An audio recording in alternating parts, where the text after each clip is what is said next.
அந்த தொட்ட உடனே அவருடைய அவருடைய பெரும்பாடு உள்ள அந்த வியாதி அவளை விட்டு போகுதுங்க. ஏன்? கானானிய ஸ்திரீ தன்னுடைய மகளுக்காக ஓடிக்கொண்டே இருக்கிறாள். சீஷருங்க தடுக்கிறாங்க. ஆண்டவரே அவளை சும்மா இருக்க சொல்லுங்க.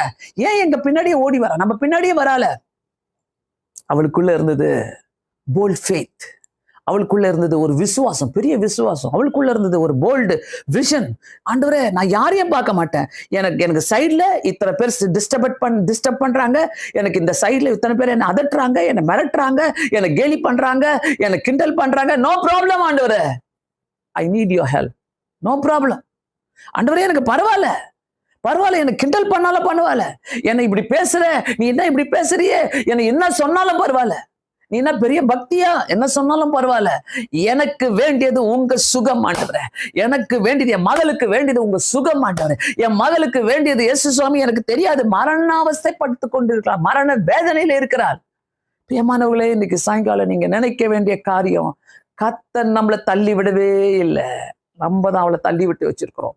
நம்ம பிரச்சனைக்கு காரணம் அவரை தள்ளி விட்டு வச்சிருக்கிறோம். நம்மளுடைய அழுகைக்கு காரணம் அவளை தள்ளி விட்டு வச்சிருக்கிறோம். நம்மளுடைய சுகவீனங்களுக்கு காரணம் அவரை தள்ளி விட்டு வச்சிருக்கிறோம். நம்முடைய பாரங்களுக்கு காரணம் அவரை தள்ளி விட்டு வச்சிருக்கிறோம். பெரும்பாடுள்ள ஸ்திரீ போய் தொட்டா, கானானிய ஸ்திரீ ஆண்டவரை போய் தொடுறா, ஆண்டவர்கிட்ட கெஞ்சுறா. ஆண்டவரே, எனக்கு தெரியாது. நீங்க என்ன ஆண்டவர் கடைசி ஒரு வார்த்தை சொல்றாரு, ஸ்திரீயே உன் விசுவாசம் பெரியதுன்றார். பார்த்தீங்களா? எவ்வளவு பெரிய வார்த்தை ஆண்டவர் சொல்றாரு.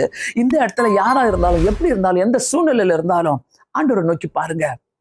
ஆண்டவர் எல்லாவற்றையும் சரிப்படுத்த வல்லவராய் இருக்கிறார். அந்த ஒரு வார்த்தையை சொல்றாரு பார்த்தீங்களா? தேவன் தாம் முன் அறிந்து கொண்ட தம்முடைய ஜனங்களை தள்ளிவிடவே இல்லை. கடைசியா இயேசு கிறிஸ்து சிலுவையில உங்களுக்கும் எனக்காகவும் விட்டு கொடுக்கவே இல்லைங்க. விட்டு கொடுக்கவே இல்லை. அவருக்கு வேணும்னாக்கா அங்க அற்புதம் செய்ய எவ்வளவு நேரம் ஆயிருக்கும். அவர் அற்புதம் செஞ்சு சிலுவையை விட்டு விலங்கி ஏந்திருக்கிறான். வாங்கடா, நான் உங்களுக்கு காட்டுறேன் எல்லாத்தையும், நான் யாருன்னு சொல்லி இல்ல, உங்களுக்காகவும் எனக்காகவும் எல்லா பாடுகளையும் அனுபவித்தாருங்க. நமக்கு சுகத்தை கொடுப்பதற்காக, நமக்கு தேவைகளை சந்திப்பதற்காக, நம்மளை தள்ளிவிடக் கூடாது என்று காட்டுவதற்காக. நான் உன்னை நேசிக்கிறேன், கல்வாரி நண்பனை பாரு, அங்க இருந்தா கூட நான் உன்னை நேசிக்கிறேன் என்று சொல்வதற்காக அந்த கல்வாரி சிலுவையில போயிட்டு நான் உன்னை நேசிக்கிறேன் பாரு. அங்க கூட ஒரு விட்டு கொடுக்கலனுங்க.